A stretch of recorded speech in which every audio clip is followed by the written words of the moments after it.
সচিবালয়ে যে আগুনটা লেগেছে এটাকে সম্পূর্ণ আওয়ামী লীগের ফেসিবাদের একটা পরিকল্পনার অংশ হিসেবে মনে হচ্ছে। কারণ ফেসিবাদ বাংলাদেশ থেকে এখনো যায়নি।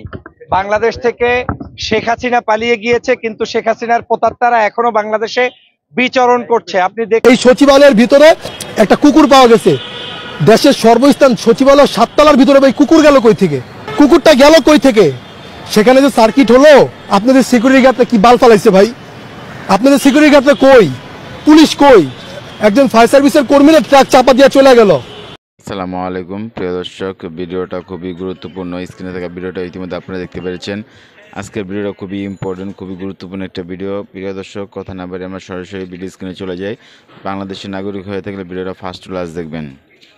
সচিবালয়ে যে আগুনটা লেগেছে এটাকে সম্পূর্ণ আওয়ামী লীগের ফেসিবাদের একটা পরিকল্পনার অংশ হিসেবে মনে হচ্ছে। কারণ ফেসিবাদ বাংলাদেশ থেকে এখনো যায়নি।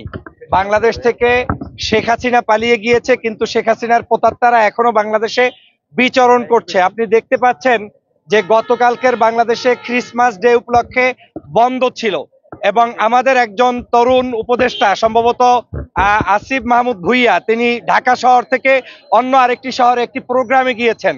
সেই অবস্থায় ডেটটা এমন ভাবে চুজ করা হয়েছে যেই ডেটটাতে নির্জন থাকবে ঢাকা শহর, এই জায়গার মন্ত্রণালয়ের দায়িত্বপ্রাপ্ত ব্যক্তিরাও থাকবে একটু বাহিরে।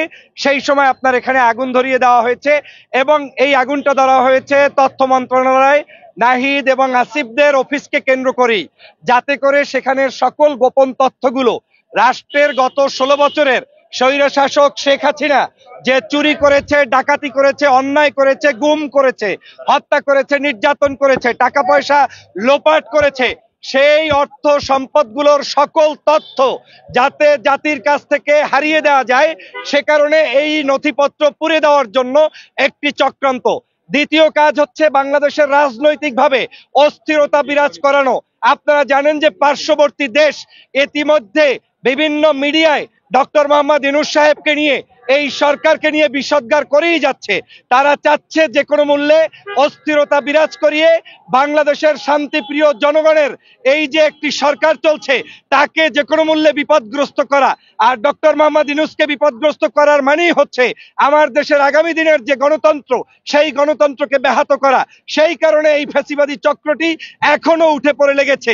আপনারা জানেন গতকালকের ফায়ার সার্ভিসের এই যে মধ্যরাতে, ভোর রাতে ফায়ার সার্ভিসের কর্মীরা যখন আগুন নিবানোর জন্য এসেছে, তখন সেই ফায়ার সার্ভিসের একজন চৌখাস কর্মীকে, যিনি একজন দেশপ্রেমিক, যিনি অনেক তাড়াহুড়া করে এই আগুন নিয়ন্ত্রণের চেষ্টা করেছেন, তাকে ট্রাক ড্রাইভারের মাধ্যমে পিষে তারপরে হত্যা করা হয়েছে।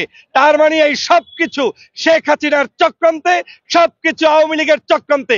আমরা বারবার সরকারকে হুঁশিয়ার করে বলার চেষ্টা করেছি, বাংলাদেশের এই শেখ হাসিনার প্রতাত্মাদেরকে নিয়ে, ষড়যন্ত্রবাজদের নিয়ে আপনারা সরকার চালাতে কখনোই পারবেন না।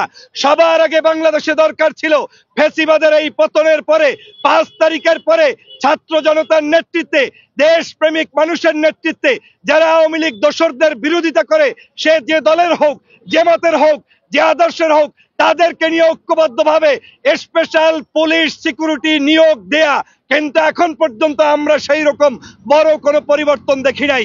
বাংলাদেশ সহ বিভিন্ন জায়গায় প্রশাসনের মধ্যে ঘাপটি মেরে আছে আওয়ামী লীগের লোকেরা। তারা যে কোনো মূল্যে ষড়যন্ত্র বাস্তবায়ন করতে চায়। তার অংশ হিসাবে শেখ হাসিনা কিন্তু বারবার বাংলাদেশে প্রবেশ করার চেষ্টা করেছে। তিনি কিন্তু বলছে চট করে ঢুকবে, 0 পয়েন্টে ষড়যন্ত্র করেছে। গতকালকে দেখেছেন আরেকজন মুক্তিযোদ্ধার ইতিহাস তৈরি করে তারপরে নতুন করে বাংলাদেশে আবার বিতর্ক সৃষ্টি করার পায়তারা শুরু করেছে। ইতিমধ্যেই জানেন একজন মার্ডার কেসের আসামির জন্য বাংলাদেশের যে পরিমাণ তাকে নিয়ে তর্ক বিতর্ক শুরু করেছে, এগুলো আওয়ামী লীগের পরিকল্পনা। এক বাক্যে বলতে গেলে বাংলাদেশে এখন যা হচ্ছে সবকিছুতে শেখ হাসিনা, আওয়ামী লীগের দোসররা জড়িত। দৃষ্টান্তমূলক শাস্তি দাবি করছি, গ্রেপ্তার দাবি করছি, বাংলাদেশের সবাইকে জাতীয় ঐক্যমত গঠনের আহ্বান জানাচ্ছি। আর আমি এই সরকারকে আহ্বান করব, যদি আজকের এই ফ্যাসিবাদের কবল থেকে রক্ষা পেতে হয়, তাহলে আপনাদের সবাইকে মিলে শক্তিশালী একটি গভর্নমেন্ট প্রতিষ্ঠা করতে হবে, যেই গভর্নমেন্টের মধ্যে আওয়ামী বিরোধী শক্তিশালী ইমেজ যাদের আছে, যারা কোনো অবস্থায় আওয়ামী লীগের সাথে কম্প্রোমাইজ করবে না, তাদেরকে আপনার নিয়োগ দিয়ে প্রত্যেকটি পদে পদে দেশপ্রেমিক নাগরিকদেরকে নিয়োগ দিতে হবে, তারপরেই আপনি সুরক্ষিত থাকবেন। এই সচিবালয়ের ভিতরে একটা কুকুর পাওয়া গেছে। দেশের সর্বস্থান সচিবালয় 7 তলার ভিতরে ভাই কুকুর গেল কই থেকে? কুকুরটা গেল কই থেকে? সেখানে যে সার্কিট হলো, আপনাদের সিকিউরিটি গার্ডরা কি বাল ফালাইছে ভাই? আপনাদের সিকিউরিটি গার্ডরা কই? পুলিশ কই? একজন ফায়ার সার্ভিসের কর্মীরা ট্রাক চাপা দিয়ে চলে গেল। একটা রাস্তায় ফায়ার সার্ভিস দাঁড়ালে অন্য অন্য রাস্তাগুলো ব্লক করে দেওয়া হয় যেন সেখানে মানুষজন এবং কোনো আদার্স পাবলিক না ঢুকতে পারে। সেই জায়গায় কিভাবে একটা ট্রাক ঢুকলো, ঢুকে একটা ফায়ার সার্ভিসের কর্মীকে চাপা দিয়ে গেল যেন কাজটা আরো রিল্যাক্সে হয়, আরো ভালোভাবে আগুন ধরে, আগুন ধরার মাধ্যমে যেন সচিবালয় সব যত আকাম কুকাম করছেন সব ফাইল যেন পুড়ে যায়, কোনো তথ্য ডকুমেন্ট যেন না থাকে। তাহলে ভাই আমার বাসাও 4-5-6টা সিসি ক্যামেরা আছে নিরাপত্তার জন্য। এটা সামান্য বিল্ডিং, এই প্রেস ক্লাবের আশেপাশে 4-5টা সিসি ক্যামেরা আছে শুধু নিরাপত্তার জন্য।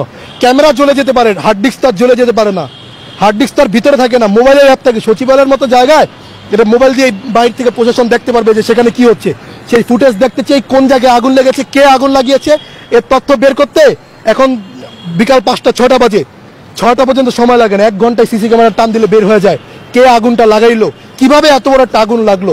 যখন সামান্য একটা তারে আগুন লাগবো সাথে সাথে ফায়ার অ্যালার্ম বেজে যায়, যে কোনো একটা ছোটখাটো জায়গায় আগুন লাগলে ফায়ার অ্যালার্ম বেজে। অথচ বাংলাদেশের সর্বোচ্চ জায়গায় সচিবালয় আগুন লাগছে, এখানে কি ফায়ার অ্যালার্ম বাজে নাই? তোমাদের পুলিশ কর্মকর্তারা রাতের বেলা কি সেখানে ডিউটি করে না? আচ্ছা মনে করো তোমরা বললা যে সচিবালয়ে রাতের বেলা কেউ ডিউটি করে না, এটা আমরা মেনে নিলাম। তো রাতের বেলা যদি ডিউটি না করে যদি সচিবালয়ে ডাকাত ঢুকে তখন তোমরা কি করবা? আগুনের বদলে যদি ডাকাত ঢুকতো তখন তোমরা কি করতে হবে আমারে বলো? যদি সেখানে আইন শৃঙ্খলা বাহিনী থাকতো ঠিক আছে, তাহলে আগুন লাগার সাথে সাথেই ফায়ার এক্সিট যে ছোট যে গ্যাসের বোতল আছে ওটা দিয়ে তোমরা নিভাই দিতে পারো, তলপিটটা আগুন বাস। তোমাদের এত বড় সচিবালয় অথচ 3টা তালায় আগুন লাগলো, যে 3টা তালায় তোমরা 3 মন্ত্রী বসো, বর্তমান 3 ধান্দাবাজ একসাথে, 3 বন্ধু একসাথে ধান্দাবাজি করে বেড়াও, 3টা একসাথে বসো একদম সিটি হলে 3টা একসাথে 3টার আগুন লাগছে। এখন আসিফ মাহমুদ সজীব ভুঁইয়া ফেসবুকে পোস্ট করে যে আমরা আওয়ামী লীগের দুর্নীতির বিরুদ্ধে অনেকগুলো রিপোর্ট তৈরি করেছিলাম, তাদের টাকা পয়সা সেগুলো সব মনে জ্বলে পুড়ে গেছে, আমি ঢাকায় আসছি। আরে বেটা নাটক বাদ দে বেটা, আগুন লাগার আগে কেন এই পোস্ট করতে যে আওয়ামী লীগের বিরুদ্ধে সকল তথ্য আসছে? আগুন লাগার বিরুদ্ধে কেন ওবায়দুল কাদেরকে গ্রেপ্তার করতে 3 মাস যখন দেশে ছিল তখন কি করছস তোরা? আগুন লাগার আগে কেন তোরা আওয়ামী লীগের পার্টি নেতাদের ধরে বড় বড় নেতাদের দেশ থেকে পালানোর ব্যবস্থা করে দিচ্ছিস? আপনার এই আন্দোলনের সবচেয়ে কুখ্যাত একজন খুনি আপনার ডিবি হারুন আমেরিকায় গেছে, এটা আপনারা জানেন, ইন্ডিয়া দিয়ে যায় নাই। গত 1.5 মাস আগের ঘটনা, ডিবি কার্যালয় থেকে শোনা কথা। গত 1.5 মাস আগে তাকে বাংলাদেশের এয়ারপোর্ট থেকে পার করে আমেরিকার পাসপোর্ট দিয়ে তিনি আমেরিকা চলে গেছেন। কিভাবে গেল তাহলে? ডিবি হারুন কিভাবে দেশ থেকে পালালো? আওয়ামী লীগের লোকজন কিভাবে এখন পূর্ণবাসন করে? বৈষম্য বিরোধী ছাত্র আন্দোলনের বিভিন্ন কমিটিতে, নাগরিক কমিটিতে আওয়ামী লীগের লোকজন কিভাবে ভিড় করে? আমার এটার উত্তরটা একটু দিয়ে যাবেন, ধন্যবাদ। যখনই আগুন লাগে ফায়ার সার্ভিসের লোকজন আগুন নেভানোর কাজে ব্যস্ত, ওই সময় আমরা দেখছি ট্রাক চাপে একজন ফায়ার সার্ভিসের কর্মী মারা গেছে। আসলে এটা কি ফায়ার সার্ভিসের কর্মীরা তৎপরভাবে কাজ করতেছে একটা গুরুত্বপূর্ণ জায়গায় আগুন নিবে, ওই সময় তাদের মুভমেন্টটা ধোয়া দেওয়া হলো কিনা? আসলে না এটা তো বললাম যে এটা সম্পূর্ণ একটা ষড়যন্ত্র, যেখানে আমাদের ফায়ার সার্ভিসের প্রিয় ভাইরা কাজ করতেছে, আইন শৃঙ্খলা বাহিনী যেখানে কাজ করতেছে, 18টা ইউনিট কাজ করতেছে, এরকম একটা পরিস্থিতিতে আপনি যদি দেখেন যে সামান্য এই গাছে আগুন লাগছে, এখানে যদি ফায়ার সার্ভিস আছে, এই রাস্তার এই 2 মেন রাস্তা এবং এই 4 রাস্তার মোড় আপনার ব্র্যাকেট দিয়ে দেওয়া হয় যেন এখানে কোনো সাধারণ মানুষ পাবলিক ঢুকতে না পারে, সাংবাদিক বাদে। তো সচিবালয়ের মতো একটা জায়গায় মেন রাস্তায় একজন ট্রাক এসে একটা ফায়ার সার্ভিসকে আপনার লোককে আজকে শহীদ করে দিল। লোকটাকে আমাদের দেশের একজন ভাই যিনি এই অগ্নিকাণ্ড নিবারণের জন্য কাজ করছেন তাকে নিশ্চিহ্ন করে দিল, মেরে ফেললো। হ্যাঁ, সচিবালয়ের ইস্যু নিয়ে ফায়ার সার্ভিসের ইস্যুকে তারা তৈরি করতে চাচ্ছে। এটা পুরোটাই আওয়ামী লীগের একটা পরিকল্পিত আপনার হত্যাকাণ্ড বলতে পারেন, ষড়যন্ত্র বলতে পারেন।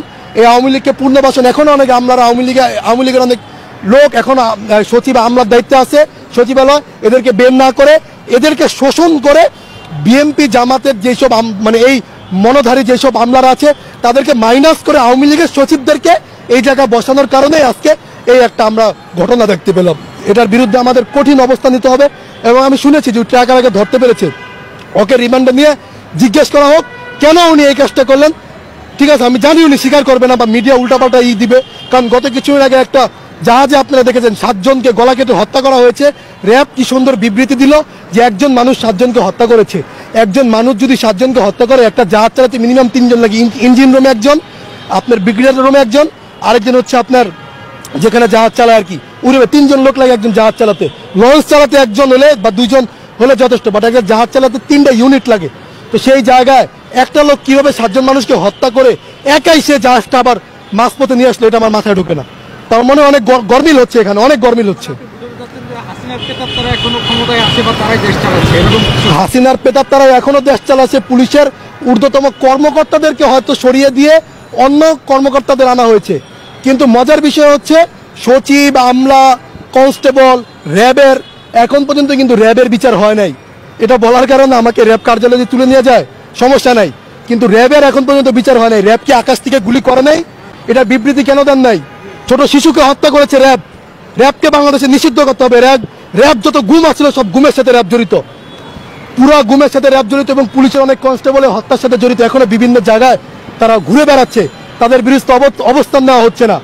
এদেশে যারাই হত্যার সাথে জড়িত ছিল, র্যাব হোক, পুলিশ হোক, বিজিবি হোক, এদের প্রত্যেকের বিরুদ্ধে ব্যবস্থা নিতে হবে এবং এদেরকে সরিয়ে প্রয়োজন পড়লে নতুন যারা আছে তাদেরকে সুযোগ দিয়ে তাদেরকে সেখানে বসান।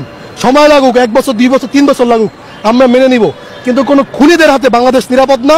এবং এই খুনিদের মাধ্যমেই আপনারা দেখবেন এই খুনিরাই কিন্তু বাংলাদেশ এখন শোষণ করছে। এই খুনিদের মাধ্যমেই বাংলাদেশকে বিশৃঙ্খলা করে বাংলাদেশকে আপনার ভারতের দাসত্ব করার জন্য আবার সেই জায়গায় নিয়ে যাওয়া হচ্ছে। তো এটা আমরা প্রিয় দর্শক, ভিডিওটা অবশ্যই আপনারা দেখেছেন। মূল্যবান মতামতগুলো কমেন্ট বক্সে কমেন্ট করে জানিয়ে দিবেন। এবং এই যে আগুন লেগেছে এটার আসলে ষড়যন্ত্র নাকি ষড়যন্ত্র না, এটা আপনারা অবশ্যই অবগত আছেন। তো আপনাদের কমেন্টসের উপর ভিত্তি করে আমরা নতুন একটা ভিডিও বানাবো। প্রিয় দর্শক, ভালো থাকবেন, সুস্থ থাকবেন। আপডেট ভিডিও পেতে ছিলেন 9 মিনিটের চোখ রাখবেন। আল্লাহ হাফেজ।